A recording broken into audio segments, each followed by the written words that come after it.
Theatre means to see. Long, long ago, when we all lived in clusters, we hunted by the day and in the evening sat around a fire.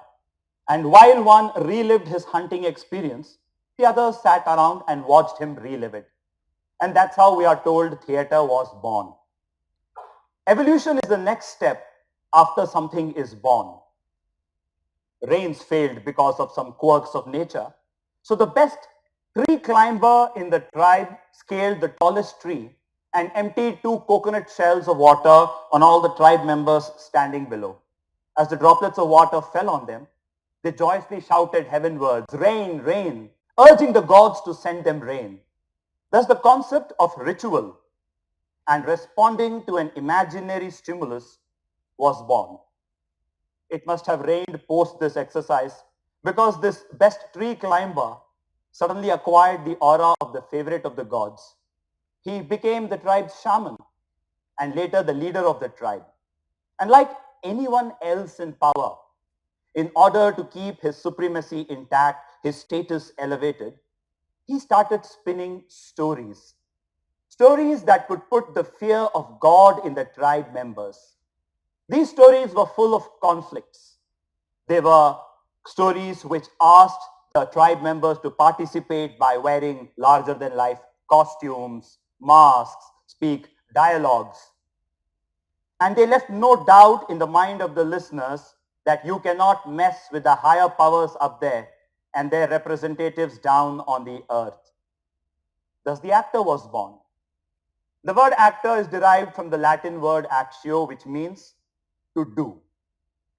All of us have been blessed with an innate ability for suspension of belief. That is why even a nursery class rendering of a fairy tale with cardboard crowns and toddlers muffing lines and peeking through the wings does not reduce our emotional indulgence in the play. We will always celebrate human endeavor. Thus, combining the elements of acting and storytelling, theatre became an event, some place to go to, something to watch, to see people perform and act. And thus the concept of was born.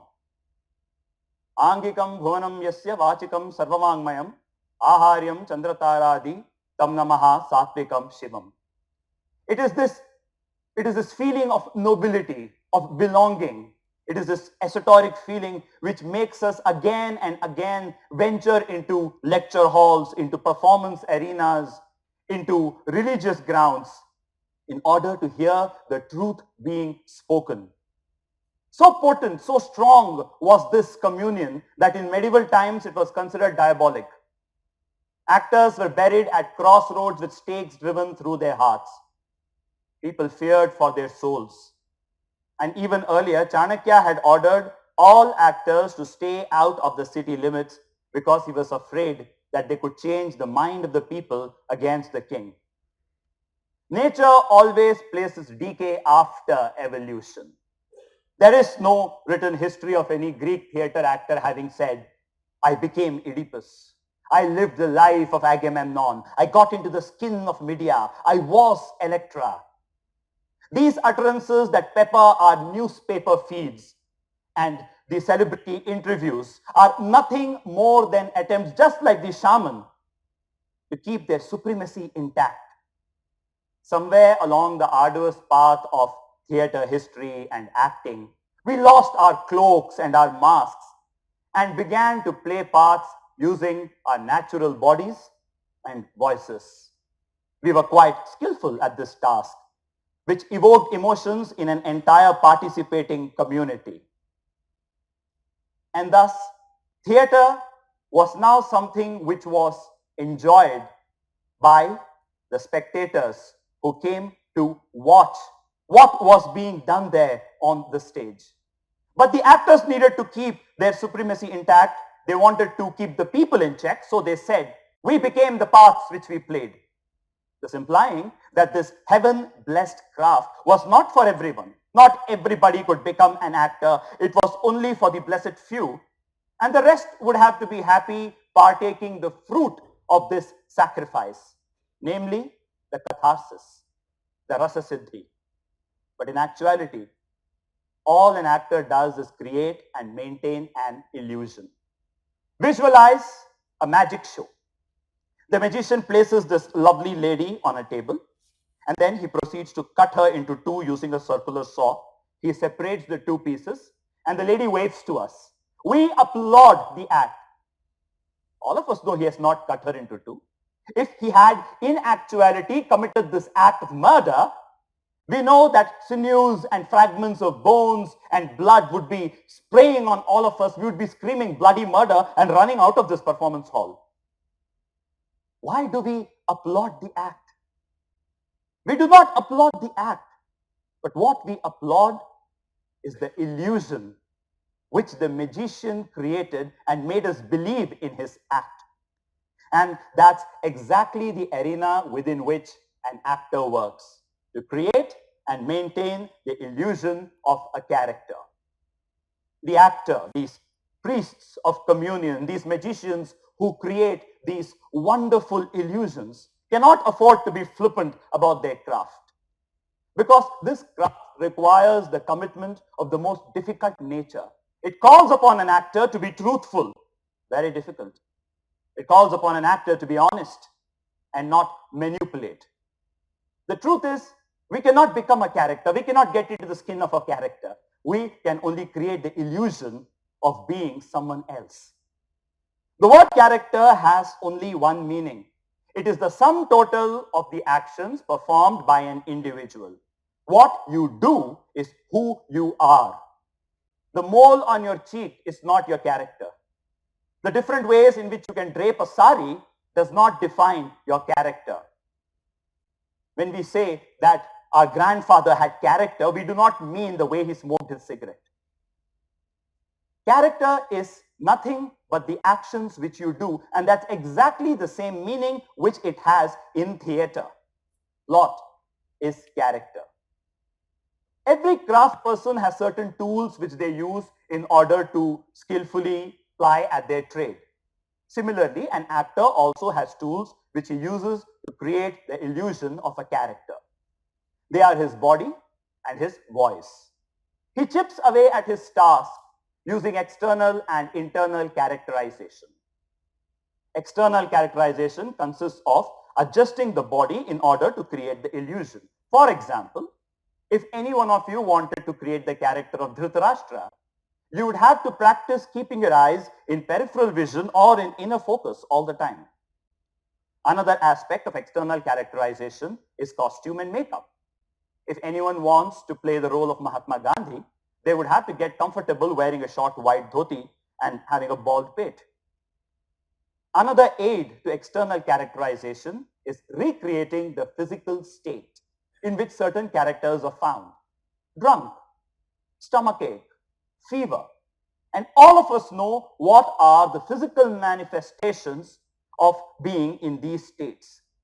None of the above tenets of external characterization call upon the actor to indulge in his psychological state. Acting and characterization are not tools of psychological analysis. All theater games, all those workshops to delve into your psyche, to figure out the character's psychology, are nothing but mumbo jumbo. They are just like those mantras which no one understands, but they make us feel noble and elevated.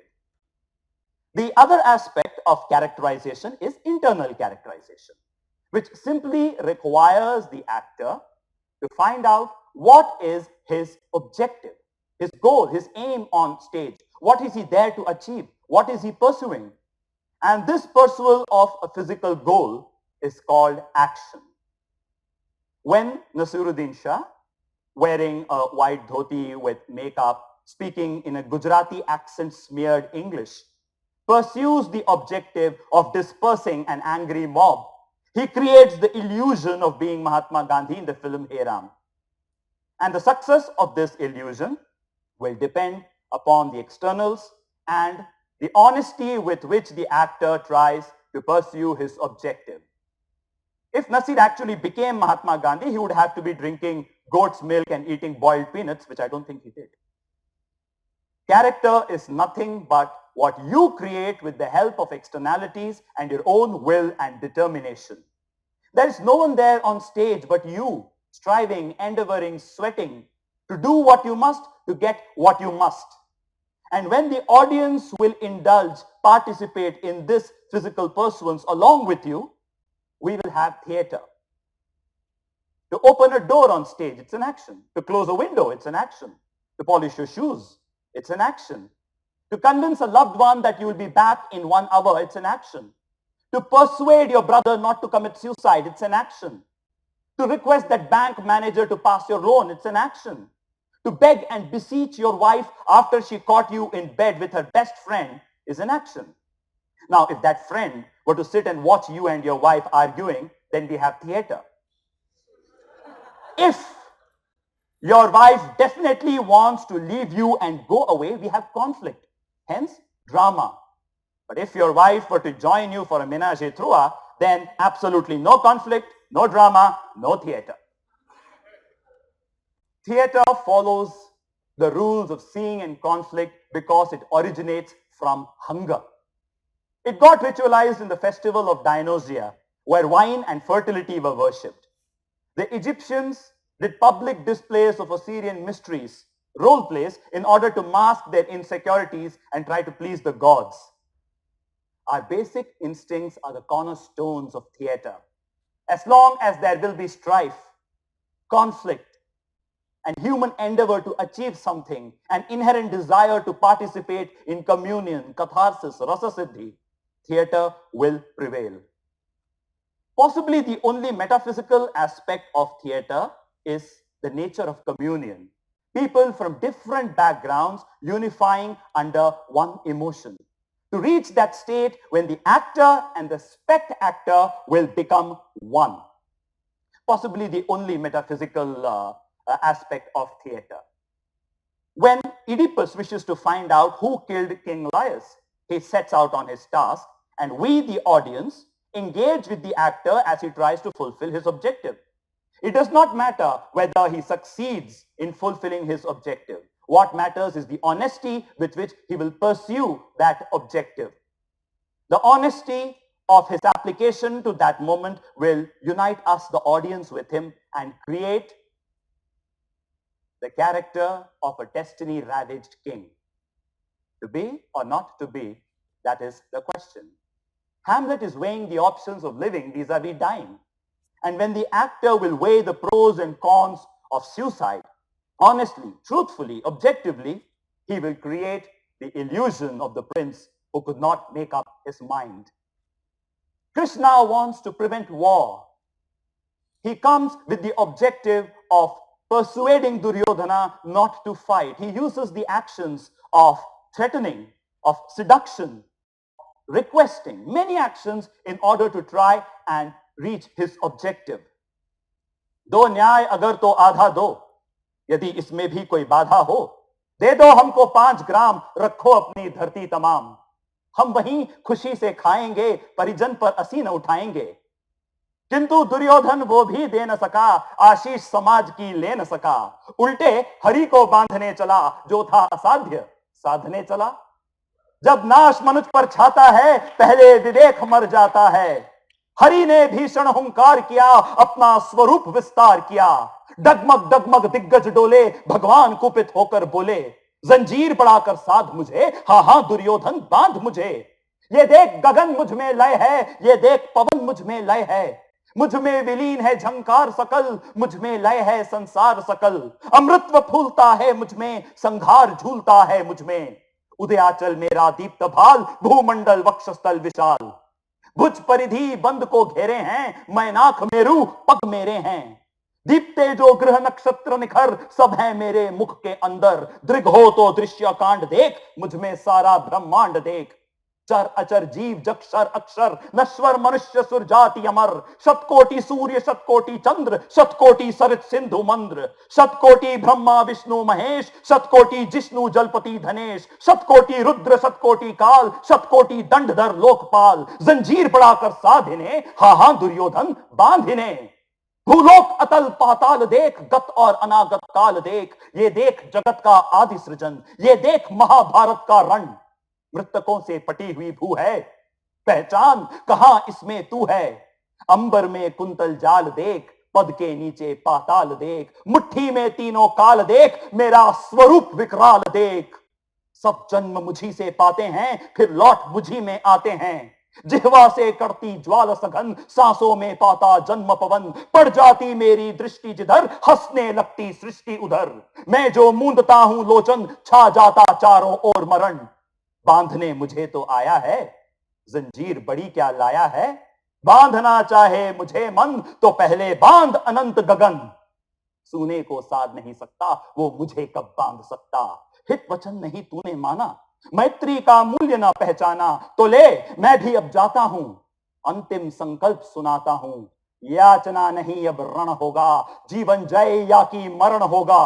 टकराएंगे नक्षत्र प्रखर, बरसेगी भू पर बहनी प्रखर। फणशेष नाग का डोलेगा, विकराल काल मुंह खोलेगा। दुर्योधन, रण अब ऐसा होगा, फिर कभी नहीं जैसा होगा। अंत में तू भूषाई होगा, हिंसा का परदाई होगा। Acting despite having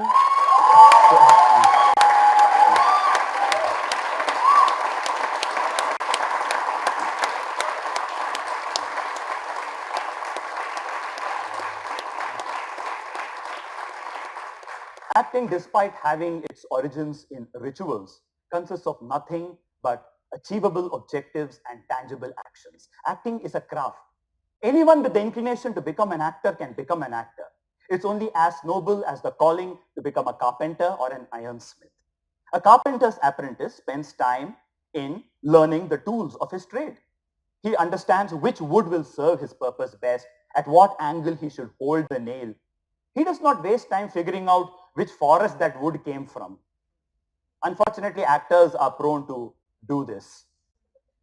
Life offers real stimulus, the stage offers imaginary stimulus.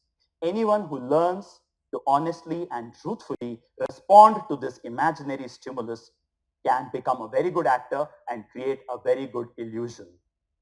Karmanye vadhikaraste ma phaleshu kadachana. This is the rule of acting also. As an actor, you have the right to choose your action. You do not have the right to choose the emotion which will derive from that action. As an actor, you need to live life on stage, moment to moment, responding to the stimulus offered, not worrying about what's going to come out of it. Have the power, the guts, the willpower to allow whatever comes out and accept it. That was the truth of Bhagavad Gita. That is the truth of acting also. If you were to convince the city people with everything at your disposal that you will do all in your power to save the city, you will create the character of Oedipus. You don't have to marry your mother to create Oedipus. Thank you.